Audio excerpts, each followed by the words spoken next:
Ministério Público de São Paulo forma um grupo de trabalho com as polícias civil e militar para identificar os responsáveis pelas depredações no centro da capital paulista ontem à noite. Além de São Paulo, grupos de mascarados e infiltrados em manifestações de professores também transformaram o centro do Rio de Janeiro em uma praça de guerra. Hoje de manhã, no Rio de Janeiro, quem passou pelo centro da cidade presenciou um cenário de caos e destruição. Muitas agências bancárias danificadas não abriram. Foi dia também de contabilizar os estragos no comércio. O prefeito Eduardo Paes afirmou que não negocia mais com os professores municipais, há 53 dias em greve. Ontem, a categoria liderou mais um protesto contra o plano de cargos e salários, aprovado pela Câmara dos Vereadores. A manifestação, que reuniu cerca de 20 mil pessoas, seguia pacífica quando mascarados passaram a atirar pedras e tentaram invadir a sede da Câmara na Cinelândia. Seguranças do lado de dentro usaram extintores de incêndio para impedir a invasão. Os Black Blocs atearam fogo na porta do prédio histórico. Mascarados e policiais se enfrentaram diante do Teatro Municipal ao lado da Câmara. O confronto seguiu pelas ruas do centro do Rio. Pelo caminho, os baderneiros quebraram lojas, agências bancárias e pontos de ônibus. Na confusão, um ônibus foi queimado. Pelo menos 18 pessoas foram detidas, entre elas 6 menores de idade. Hoje, o governador Sérgio Cabral disse que a ação da polícia foi correta. Em São Paulo, era possível avaliar o rastro de destruição no centro da cidade provocado pelas manifestações de ontem. O protesto em apoio aos professores do Rio percorreu a Avenida Paulista. Outro grupo se concentrou em frente ao Teatro Municipal, no centro da capital. A marcha seguiu em direção à Secretaria Estadual de Educação, na Praça da República, onde PMs bloqueavam a entrada do prédio. Mas o protesto deixou de ser pacífico quando um grupo de mascarados começou a atacar os policiais. Em poucos minutos, a Praça da República virou um campo de batalha. Carros tiveram que usar as calçadas para escapar dos confrontos enquanto os vândalos destruíam agências bancárias e lojas. Até um posto de gasolina foi atacado e um carro de polícia foi virado pelos mascarados. Hoje, o governador Geraldo Alckmin fez um pronunciamento sobre os protestos. Esse vandalismo, ele extrapolou todos os limites. A polícia já está trabalhando, todos serão identificados e vão responder por esses fatos. O Ministério Público de São Paulo e as polícias civil e militar anunciaram a formação de uma força-tarefa para identificar e punir os responsáveis pelas depredações. Já foi definido que a PM voltará a usar balas de borracha contra os vândalos. Entre os presos está um casal acusado de usar explosivos e bombas de gás. Eles foram enquadrados na Lei de Segurança Nacional e podem pegar de 3 a 10 anos de prisão. Olha, a Lei de Segurança Nacional foi usada durante a ditadura de Getúlio Vargas, o Estado Novo, na década de 40. Era aplicada em casos de ameaça à soberania do país, mas, na verdade, atingia presos políticos e a oposição. Depois, a lei foi editada mais 4 vezes. A última em 1983, durante o mandato do general Figueiredo.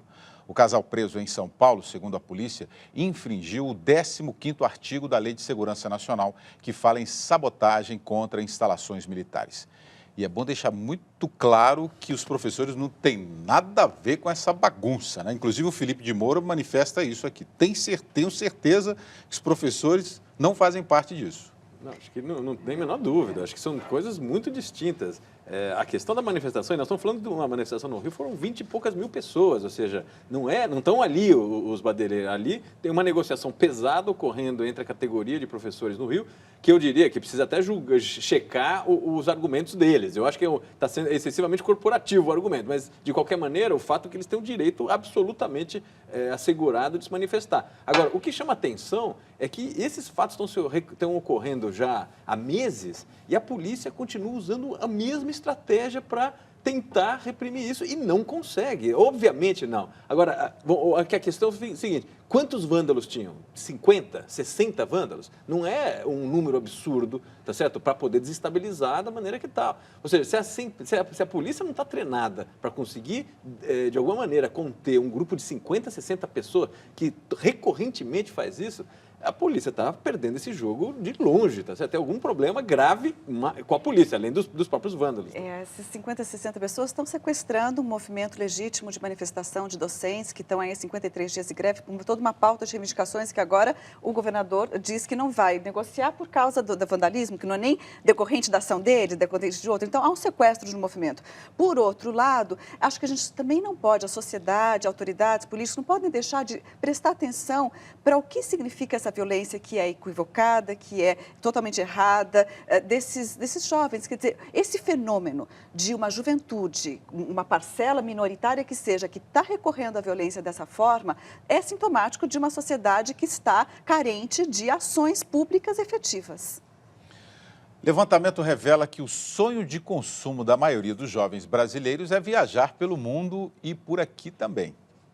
Emerson, de 28 anos, faz contagem regressiva. Daqui a 3 meses vai realizar um sonho, viajar para o exterior. Aperfeiçoar o idioma, ter contato com outras culturas, de poder vivenciar uma outra característica, ter um pouquinho de contatos com outras pessoas do mundo inteiro. Nem carro, nem casa própria, muito menos aparelhos eletroeletrônicos. Uma pesquisa feita em 6 estados do país revela que o maior sonho de consumo dos jovens brasileiros é viajar.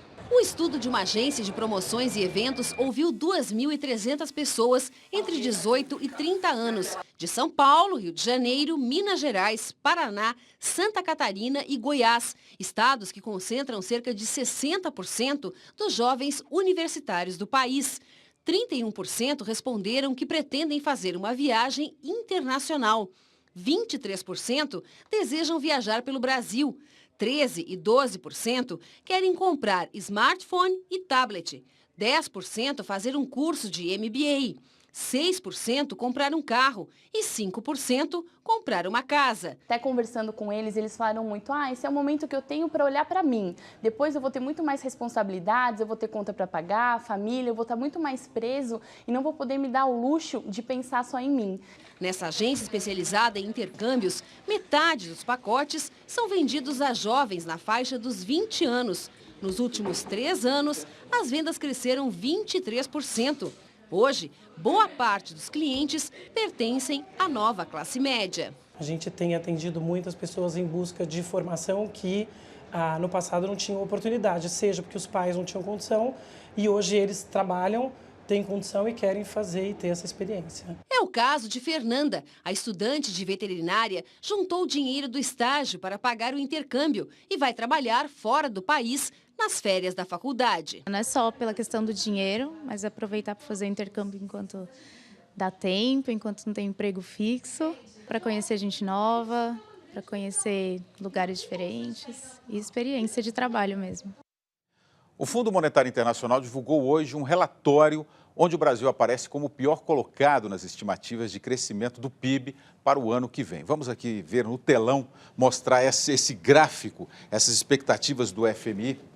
Como a gente vê, a China ela aparece aqui com um pouco mais de 7%. Ela tem o melhor desempenho de todos esses países. Índia vem com 5,1%, a Rússia com 3%, o México com 3%. Estão empatados, estão iguais. A África do Sul, 2,9%. Brasil é o pior desempenho aqui, né, Cênice? Apresenta o pior desempenho. A gente pode confiar nessa projeção do FMI, que a FMI, esses números são confiáveis ou não? São confiáveis. O FMI tem uma metodologia de projeção, tem tanto os organismos internacionais como consultorias, como os bancos centrais, eles têm os seus próprios modelos de projeção. Mas o FMI claramente está entre os mais confiáveis. E está batendo muito com as previsões aqui internas também. As previsões de crescimento do Brasil, tanto para esse ano como para o ano que vem, estão em torno de 2,5%.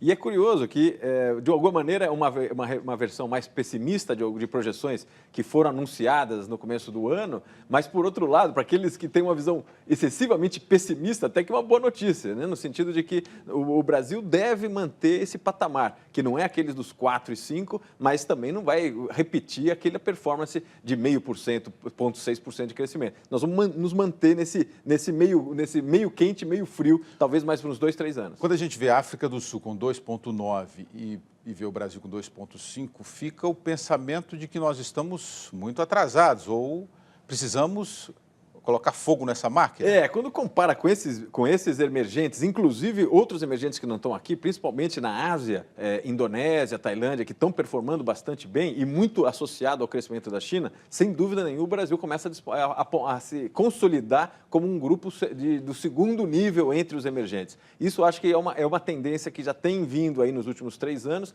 e nós, infelizmente, devemos nos manter ainda mais alguns anos nesse patamar. Segundo nível entre os emergentes.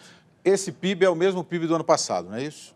Exato. Por que a gente não está evoluindo? É a crise lá fora ou tem a ver mesmo com a economia brasileira, somente com o Brasil? Eu acho que o principal fator é interno mesmo e tem a ver com baixo nível de taxa de investimento no país. Eu acho que essa é a grande batalha que nós não conseguimos superar nos últimos anos. Cresceu um pouco de consumo, cresceu a exportação na época do boom das commodities, mas a gente não consegue, essa é uma rigidez estrutural na economia brasileira, que é aumentar a taxa de investimento. Sem isso, não tem crescimento sustentável possível. Tá bom.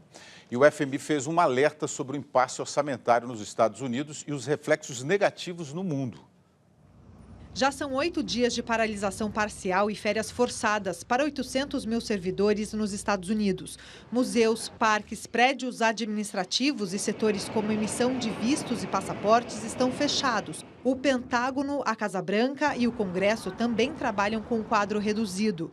Enquanto a queda de braço entre democratas e republicanos se estende, sem aprovação do novo orçamento, os Estados Unidos arcam com prejuízos de 300 milhões de dólares diários. A situação pode piorar a partir do dia 17 de outubro, quando vence o teto da dívida pública ou o limite de empréstimo do país. O Departamento Americano do Tesouro alertou que a paralisação do governo e o calote da dívida podem levar a maior economia do mundo de volta à recessão, com consequências mundiais. O Fundo Monetário Internacional foi além, advertiu os Estados Unidos para grandes rompimentos com mercados financeiros mundiais e previu congelamento do mercado de crédito, afundamento do dólar e aumento da taxa de juros. O Cenis, recessão nos Estados Unidos tem reflexo imediato aqui no Brasil ou isso? Sem dúvida nenhuma. Fora? A recessão nos Estados Unidos ele impacta a economia global e o Brasil, certamente, entre eles, talvez até de uma maneira mais sensível, na medida que os países mais próximos aqui dos Estados Unidos, que têm uma relação econômica mais forte, devem sentir mais.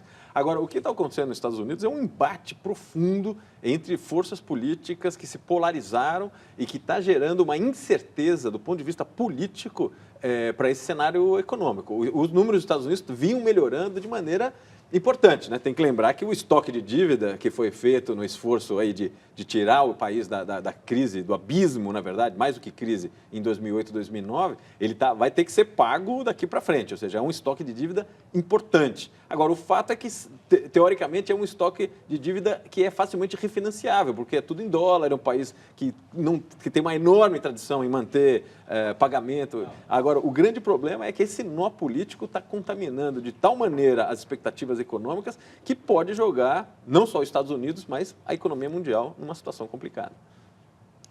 É isso? Eu li no noticiário hoje que os Estados Unidos estão perdendo por dia 300 milhões de dólares com essa paralisação. Pois é. Perdendo diretamente. Agora, se você pensar nos efeitos indiretos desse tipo, por exemplo, o que uma ausência de um serviço público pode causar no sentido da cadeia de valor, ali é enorme. É uma situação impensável para um país potência como os Estados Unidos. Né? E houve alguma negociação que avançou hoje? Você tem alguma informação disso? As conversas estão pesadas, né? O Obama já deu sinalizações de que vai negociar pesadamente, não vai ceder facilmente, mas isso deve caminhar para uma solução. Né? Essa é a segunda ou terceira vez que ocorre aí nos últimos 20, 30 anos. É inusitado, vamos dizer, é pouco frequente, mas a polarização que o país está vivendo, ele, de alguma maneira, ele toda hora está remetendo a esse risco. Né? Mas deve caminhar para uma solução, afundar todo mundo junto, e acho que é a pior das alternativas. Começou hoje em Brasília a terceira Conferência Global sobre Trabalho Infantil. Representantes de 140 países e da sociedade civil vão discutir políticas e experiências sobre a luta contra a exploração infantil. Segundo a Organização Internacional do Trabalho, 168 milhões de crianças trabalham em todo o mundo. Muitas vivem em situação de escravidão e são exploradas sexualmente. Em Goiânia, professores da rede municipal, em greve desde setembro, ocuparam a Câmara de Vereadores. O tumulto e a confusão começaram quando os vereadores tentavam votar um projeto de auxílio transporte para os professores. A sessão teve que ser interrompida. 6.000 funcionários da Embraer, em São José dos Campos, no interior de São Paulo, paralisaram as atividades durante 4 horas. Eles querem aumento de 13%. A empresa afirma que já pagou a reposição da inflação e que está negociando um possível aumento real. A ponte internacional que liga Brasil à Argentina foi fechada por centenas de manifestantes. Os protestos pedem a liberação de produtos brasileiros com a entrada bloqueada pelo governo da Argentina, principalmente calçados. De acordo com sindicalistas, em 30 dias de proibição, os caminhoneiros deixaram de transportar mais de 1 milhão de pares de sapatos. Cenis, é impressão ou está aumentando o número de manifestações no Brasil? Pois é, William, a minha interpretação aí é que foi rompido um pacto, mais ou menos, que existia aí durante, eu diria que principalmente durante o governo Lula, que foi um pacto onde conseguiu se segurar muito fortemente movimento social, né? Invasão de terra reduziu drasticamente, sem tetos, e muito de greves tanto funcionários públicos quanto de várias categorias privadas. Isso acho que a partir de junho do passado, agora desse ano, isso foi rompido. Essa é a grande crise do governo Dilma, teve vários problemas, entre eles essa ruptura com esse espaço de pactuação com esses movimentos. Eu acho que nós estamos revoltando, né? A gente precisa lembrar que a gente passou muito tempo dentro desse ambiente de uma sequência de greves muito fortes. Realmente a gente lembra como que quando o PT chegou ao governo federal, conseguiu controlar os movimentos de uma forma muito mais eficaz do que se fosse um governo de direita, né? Porque eram os movimentos que eram próximos. Então, os movimentos, na expectativa de que um governo do PT fosse responder aos poucos aos seus anseios, se seguraram. Né? E o Lula segurou isso. E, de fato, agora parece que esse acordo tácito aí se rompeu mesmo. A seguir, Prêmio Nobel de Física vai para os descobridores da partícula de Deus.